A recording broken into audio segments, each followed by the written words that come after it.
Hello, it's me, Lodi ng Simple Recipe. At ngayon, meron tayong bagong lulutuin. Sa isang bowl, lagay natin yung soy sauce, yung vinegar, yung sugar, at add tayo ng water.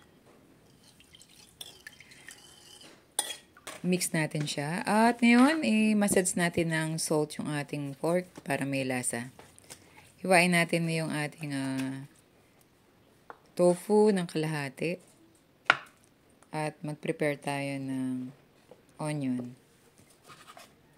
I-chop lang natin yung onion na red at yung white onion. Hiwain lang natin siya ng maliit. Pagkatapos, mag-prepare din tayo ng dalawang green pepper. Chop natin. Kung gusto niyo pong dagdagan, mas maanghang, okay lang po. Sa isang bowl, maglagay din tayo ng water at ng cornstarch. I-fry natin yung pork at saka yung tofu.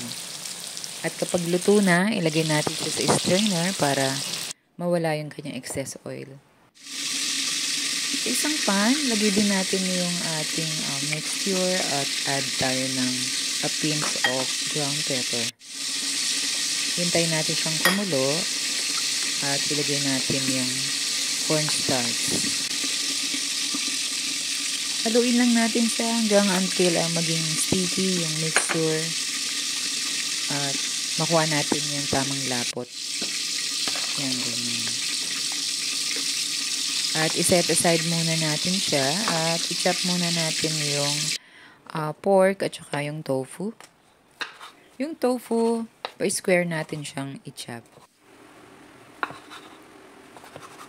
At pagkatapos yung pork, hiwain lang natin siya ng pahaba. Depende sa inyo kung gaano kalaki pagkakahiwa.